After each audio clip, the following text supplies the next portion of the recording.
idol. Testing lang.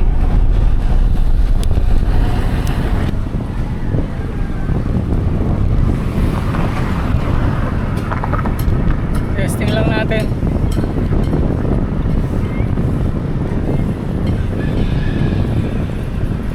Nakakasira eh, hindi na ginagamit. 2021 pa ako rito nagbabike po ito. Wala akong kaano rito, naging ka-close. Ito sa Sipo, ewan ko ba, alien ba ako? Ano yun?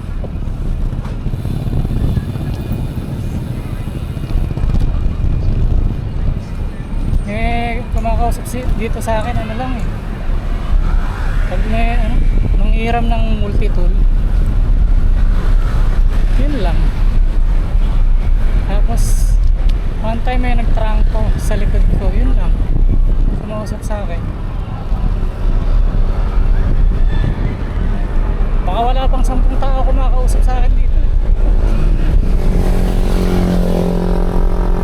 Ganun ba ako ka-alien?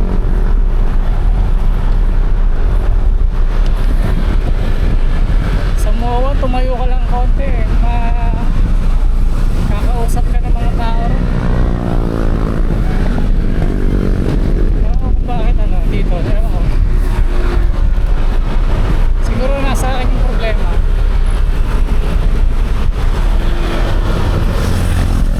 Ewan ko rin, bakit gano'n? Dito kasi sa C4, pag sa umaga ka nagbike, puro may edad na yung nagbabike. Sa hapon ka naman nagbike, puro teenager naman nagbabike. So yung age bracket nila parang malayo sa akin parehas.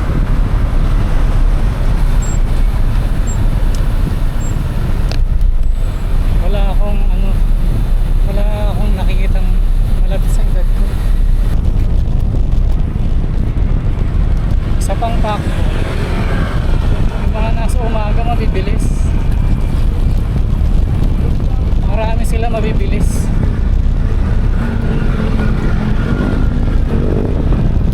Hindi ko kayang kumapit sa peloton sa umaga, hindi ko kayang kapitan. Sa hapon naman mga teenager, halong hindi ko kayang kapitan peloton. Siguro wala akong gano'ng pa-close. Maambon pa, grabe naman. Sana lang magka-time lumabas eh. Maambon pa.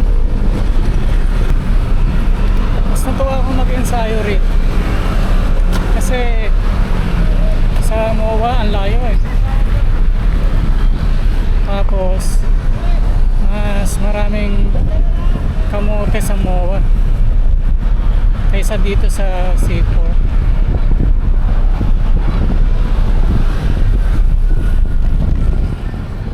MOA na eh, suntukan era na rin eh, semplangan era. Dito ganun pa rin, mga malalapit lang dito yung nagbabike dito. Hindi na dumadayo yung mga nandiya-jempoy.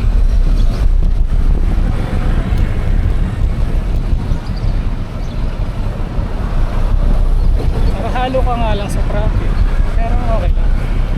Kaunti lang naman sasakyan dito.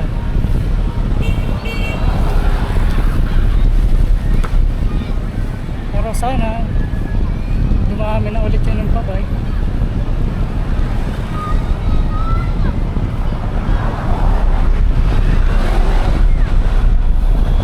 Oras ang biker dito sa hapon, mga alas 5 pa.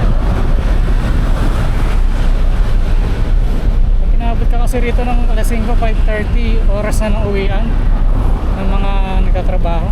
Daming motor, kaya hindi ako nagpapaabot ng dating ng 5:30, alis na ako.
Pauwi na.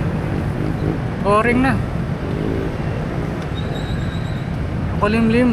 Tapos umambon, walang sunset na makikita rito ngayon.